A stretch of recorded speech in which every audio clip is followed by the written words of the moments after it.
पंजाब में अपनी मांगों को लेकर किसान रेल रोककर प्रदर्शन कर रहे हैं। प्रदर्शन के बाद कई ट्रेनों को कैंसिल कर दिया गया है, तो वहीं कई ट्रेनों के रूट में बदलाव किया गया है। अंबाला के रास्ते पंजाब जाने वाली 3 ट्रेनों को भी कैंसिल किया गया।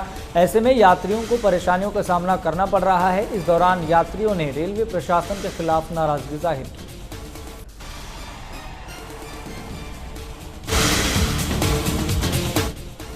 हरियाणा के मुख्यमंत्री मनोहर लाल 1 अक्टूबर को फरीदाबाद के दौरे पर रहेंगे। इस दौरान मुख्यमंत्री स्वच्छता ही सेवा पखवाड़ा के तहत राज्य स्तरीय कार्यक्रम की शुरुआत करेंगे। मुख्यमंत्री के कार्यक्रम की तैयारियों का फरीदाबाद के डीसी विक्रम सिंह यादव ने जायजा लिया। अधिकारियों को जरूरी दिशा निर्देश भी दिए। उन्होंने कहा कि सीएम यहां स्वच्छता सेवा पखवाड़े की शुरुआत करेंगे।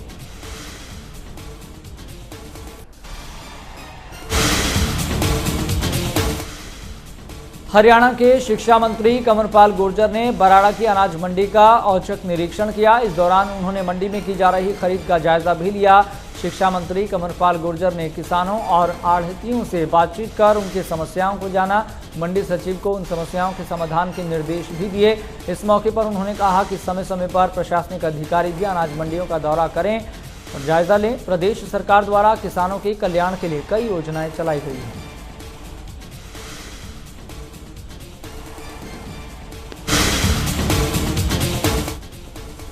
हरियाणा के सहकारिता और जन स्वास्थ्य मंत्री डॉक्टर बनवारी लाल ने कुरुक्षेत्र दौरे के दौरान doctor BR Ambedkar pharmacy college के दूसरे भवन की आधारशिला रखी। इस दौरान उन्होंने डॉक्टर भीमराव अम्बेडकर की प्रतिमा का अनावरण भी किया। संस्थान को स्वच्छ कोटे से 11 लाख रुपए अनुदान राशि देने की घोषणा भी की। इस मौके पर उन्होंने कहा कि शिक्षा और संस्कार के बिना कोई भी समाज तरक्की नहीं कर सकता। सहकारिता मंत्री ने कहा कि बाबा साहिब के पद चिन्हों पर चलकर फार्मेसी कॉलेज की स्थापना करना एक सराहनीय कार्य है।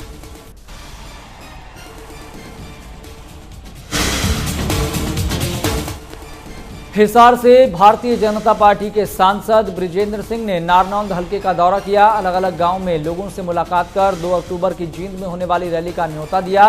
इस दौरान सांसद ब्रिजेंद्र सिंह ने कहा कि हिसार लोकसभा के लिए उन्होंने 9 हलकों में पहुंचकर 2 अक्टूबर को जींद में होने वाली मेरी आवाज सुनो कार्यक्रम को लेकर न्योता दिया है। लोगों में इस कार्यक्रम को लेकर काफी उत्साह है।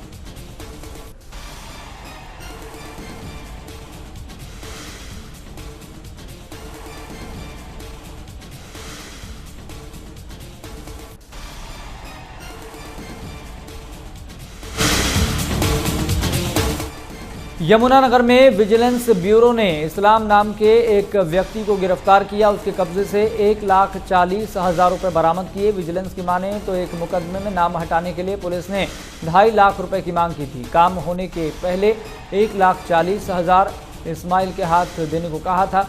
वहीं करनाल में लेन देन की बात तय हुई। उधर सूचना के बाद विजिलेंस की टीम भी मौके पर पहुंची। इस्माइल को गिरफ्तार कर लिया। उन्होंने कहा कि इस मामले में शामिल अन्य लोगों को भी गिरफ्तार किया जाएगा।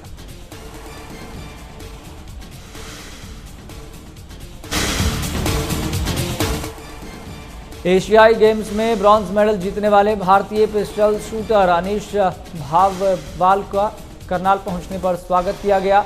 वहीं शहर के लोगों ने और करीबियों और अनीश के रिश्तेदारों ने मुंह मीठा कराकर इस जीत की बधाई दी। अनीश के परिवार वालों ने कहा कि अनीश ने देश का नाम रोशन किया है। अनीश की सफलता पर करनाल में खुशी का माहौल है।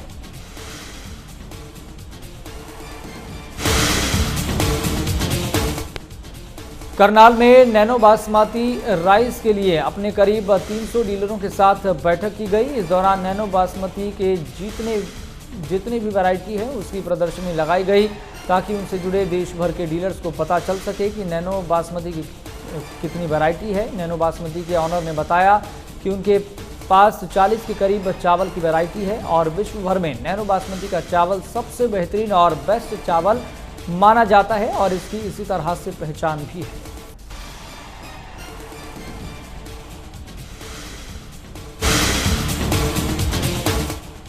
पुन्हाना की अनाज मंडी में आग लग जाने से 150 क्विंटल से ज्यादा कपास जलकर राख हो गई। सूचना के बाद दमकल विभाग की गाड़ियों ने आग पर काबू पाया। मार्केट कमेटी के सचिव ने कहा कि किसानों का 10 लाख से ज्यादा का कपास का नुकसान हुआ है। किसानों के लिए मुआवजे की मांग की जाएगी।